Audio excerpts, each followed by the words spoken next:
रूस ने 12 जुलाई को यूक्रेन पर अब तक का सबसे बड़ा हमला किया। ये हमला न केवल सैन्य रणनीति का नया अध्याय लिखता है, बल्कि मानवता की संवेदनशीलता पर गहराई से सवाल खड़े करता है।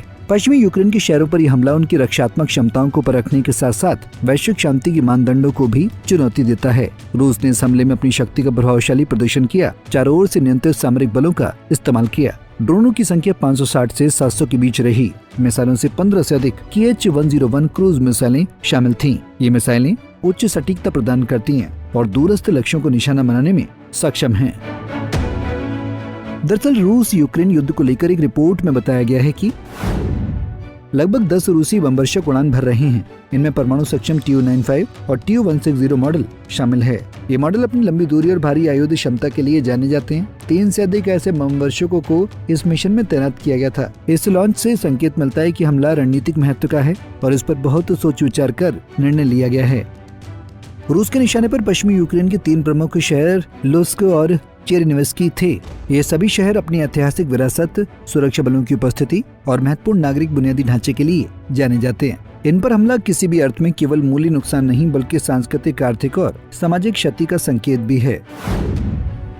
रूस के हमले के डर से यूक्रेन ने अपने नागरिकों को रातों रात बंकर में जाने के लिए मजबूर होना पड़ा। कई परिवारों का अचानक विस्थापन हुआ। संकट की घड़ियों में स्थानीय सुरक्षा बल और पारिवारिक संरक्षक पूरी तत्परता से कार्यरत रहे, लेकिन लगातार हमले ने उन्हें दम तोड़ने पर मजबूर कर दिया। कुछ प्राथमिक स्वास्थ्य संरचनाएं बाधित हुईं, विद्युत आपूर्ति अस्थायी रूप से ठप हो गई और आपात सेवाएं संघर्ष में थीं। राहत कार्य सीमित संसाधनों में जारी थे। रूस ने स्पष्ट संकेत दिया है कि यह केवल प्रदर्शन नहीं है, बल्कि एक निर्णायक कार्रवाई है। उमड़ी सक्रियता का मुख्य लक्ष्य अमेरिकी सहायता से प्राप्त हथियार तंत्र को कमजोर करना है। ये हथियार, जिन्हें मीडिया में ट्रम्प हथियार भी कहा जा रहा है, रूस का दावा है कि अगला हमला इन पर केंद्रित रहेगा। उनका इरादा है कि अधिकांश मानव जाति की निगाहें इन उपकरणों पर हों। सैन्य रणनीति ये सुनिश्चित करती है कि हमले का शोर इन हथियारों को निशाना बनाने के लिए एक गुप्त कवच का काम करे।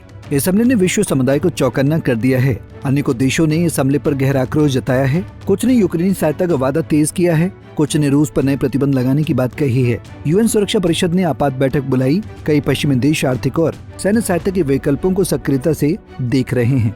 नागरिक सुरक्षा बलों ने फर्स्ट रेस्पॉन्डर नेटवर्क को मजबूत किया है। स्थानीय अस्पतालों में आपातकालीन सुविधाएं बढ़ाई गई हैं, राहत शिविर स्थापित किए गए हैं। रूस और यूक्रेन युद्ध यदि जारी रहा तो इसके मानवीय, राजनीतिक और आर्थिक परिणाम दीर्घकालीन होंगे।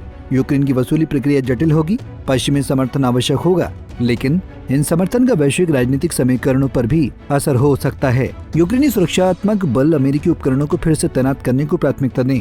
पश्चिमी देशों को रूस के खिलाफ साझा सामरिक स्थिति अपनानी होगी। यह हमला यूक्रेन और रूस के बीच संघर्ष का एक निर्णायक मोड़ बना हुआ है। इसकी तीव्रता, प्रबलता और रणनीतिक लक्ष्यों ने इसे अब तक का सबसे बड़ा माना है। ये न केवल सैन्य दृष्टि से परिणाम उत्पन्न करेगा।